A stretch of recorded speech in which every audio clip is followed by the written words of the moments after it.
तो भगवान से प्रेम कैसे होगा, इसका रहस्य क्या है? रहस्य ये है, यदि आप प्रेम करना चाहते हैं तो अपने बुद्धि से ये दृढ़ संकल्प करें कि वो मेरे।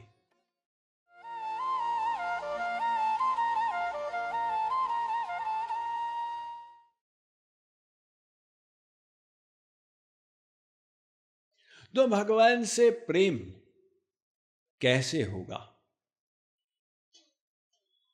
इसका रहस्य क्या है?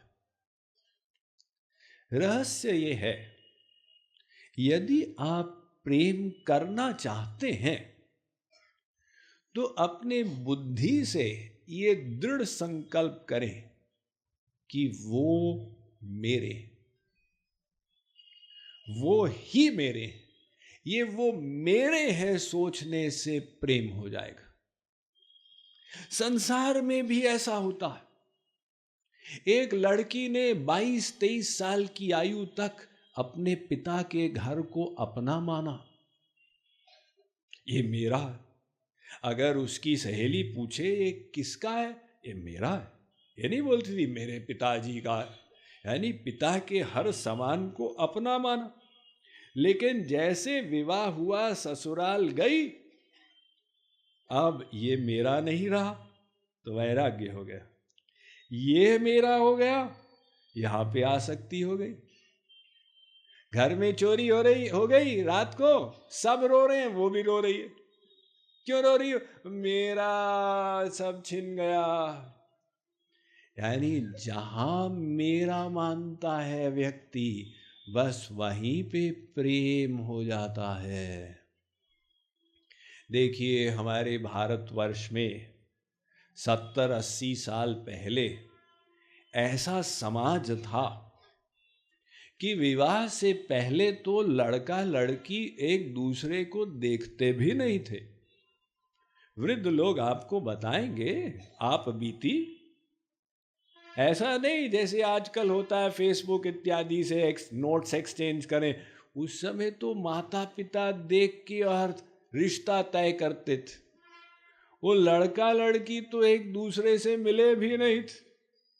अब वो विवाह की अग्नि के सामने बैठे हैं, चक्कर लगा दिए, मंत्र बोल दिए, किंतु दोनों का मुख अभी घूंघट में है, अभी देखा नहीं है एक दूसरे को, अभी बैठे हैं बगल में, किंतु प्रेम उत्पन्न हो गया। ये जो मेरे दाहिनी तरफ बैठे हैं पुरुष, ये बहुत अच्छे हैं। तूने उनको देखा है? देखा तो नहीं, अभी तो ये यहां पर घूंघट पड़ा हुआ। बिना देखे प्रेम हो गया।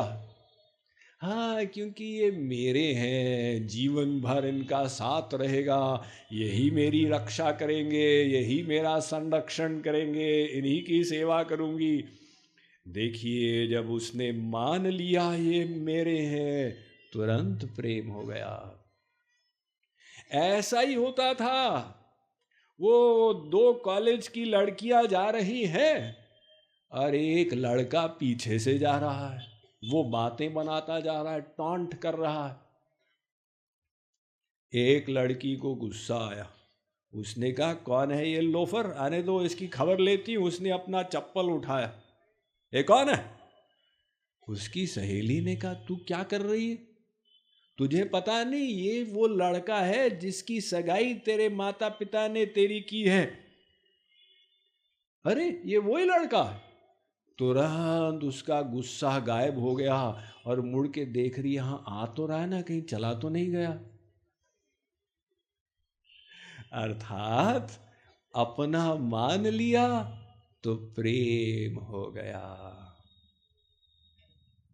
ये फॉर्मूला संसार का, इसी को भगवान में लगा दीजिए। हमने संसार को अपना माना, संसार से प्रेम हो गया। अब श्री कृष्ण को अपना मान लो, श्री कृष्ण से प्रेम हो जाएगा। और श्री कृष्ण को जो अपना मानना है, वहां तो कोई ऐसा नहीं है कि साहब एक्टिंग में वो है तो नहीं हमारे, लेकिन एक्टिंग में मान लो। श्री कृष्ण हमारी आत्मा की आत्मा है। कृष्ण में नमवेहित्वमात्मानमखिलात्मनां जगद्धिताय सोप्यत्र देही वा भाति मायया। ये भागवत के दशम स्कंद के 14वें अध्याय के 55वें श्लोक में शुकदेव जी कह रहे हैं, क्योंकि इससे 6 श्लोक पहले परीक्षित ने प्रश्न किया, ब्रह्मण परो भवेत कृष्ण हयान प्रेमा कथम भवेत यो भूतपूर्वस्तोकेषु श्रोद्भवेष्वपि कथ्यताम। उसने कहा कि महाराज, कोई भी मां अपने बच्चे से प्रेम करती, कोई मां दूसरे के बच्चे से तो प्रेम करती नहीं। तो फिर गोपियां यशोदा के पुत्र को देखने के लिए नंद भवन क्यों जाती थी? तो शुकदेव ने उत्तर दिया कि ये जो श्री कृष्ण है ना, ये समस्त जीवों की आत्मा है। क्या मतलब? देखिए, ये शरीर, हम इसकी आत्मा,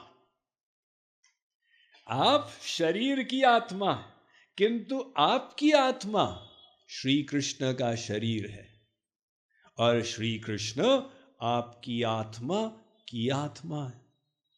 तो श्री कृष्ण से ऐसा घनिष्ठ संबंध है। समस्या ये है कि हम उसको भुला दिए हैं, यही समस्या। संबंध तो है, लेकिन हम लोग भुला दिए। जैसे 2 दोस्त, रमेश और दिनेश, दोनों MKC कॉलेज में पढ़ाई किए थे, लेकिन अब अलग अलग जगह गए, और 25 साल के बाद फिर मिले कोमापल्ली में। तो एक ने कहा, अरे ये तो मेरा दोस्त दिनेश लग रहा। पीछे से आकर उसने पीठ थपाई, अरे भाई दिनेश। दिनेश ने कहा, भाई क्या है ये सब हलचल, इतना एक्साइटेड क्यों हो रहे हो? तुमने मुझे पहचाना नहीं, मैं रमेश हूं। अब रमेश इतना कॉमन नाउन है कि हर व्यक्ति रमेश दिनेश रमेश दिनेश। कौन सा रमेश? अरे भाई, हम एक कॉलेज में गए थे। कुछ कुछ याद आ रहा, हम दोनों क्रिकेट खेलते थे एक साथ। हाँ, और याद आ रहा, अरे कैंटीन में बैठ के होमवर्क किया करते थे। अच्छा, तुम वो रमेश हो। अब देखिए, वो रमेश और दिनेश का संबंध तो था, किंतु दिनेश ने उसको भुला दिया था, तो याद करने में परिश्रम पड़ा।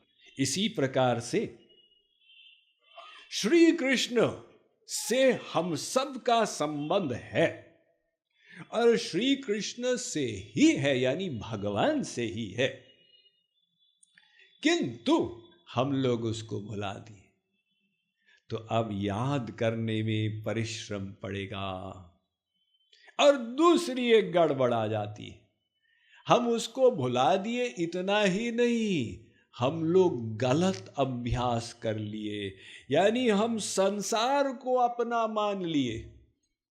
मेरा क्या, मेरा शरीर, मेरा मन, मेरी बुद्धि, मेरा बैंक बैलेंस, मेरा घर, मेरा परिवार, मेरी गाड़ी, ये संसार की तरफ हमने मेरा मेरा किया, और मेरा मेरा करते करते अभ्यास इतना गहरा हो गया, अनंत जन्मों का। उसको काटने में परिश्रम पड़ेगा। उसको काटो, संसार मेरा नहीं, और जोड़ो श्री कृष्ण मेरे।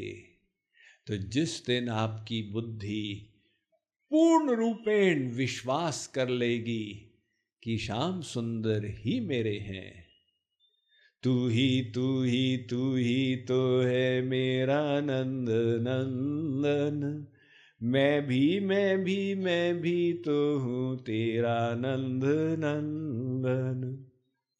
कृपालु जी महाराज कहते हैं, हे नंद नंदन आप ही मेरे हो, संसार मेरा नहीं है। त्वमेव सर्वम, ये एव शब्द आता है ना, त्वमेव माता च पिता त्वमेव, एव माने ही। तो मैं भी आपका हूं, ये नहीं कह सकते मैं ही आपका हूं, क्योंकि आपके तो अनंत अनंत जीव हैं। कोई भी जीव डिमांड नहीं कर सकता कि बस मैं ही आपका बनूंगा, बाकी सबको पराया बना दो। तो आपके अनेक हैं, लेकिन मेरे आप एक हैं। तो हम इस बात पर विश्वास कर लें और बस श्याम सुंदर से प्रेम हो जाए।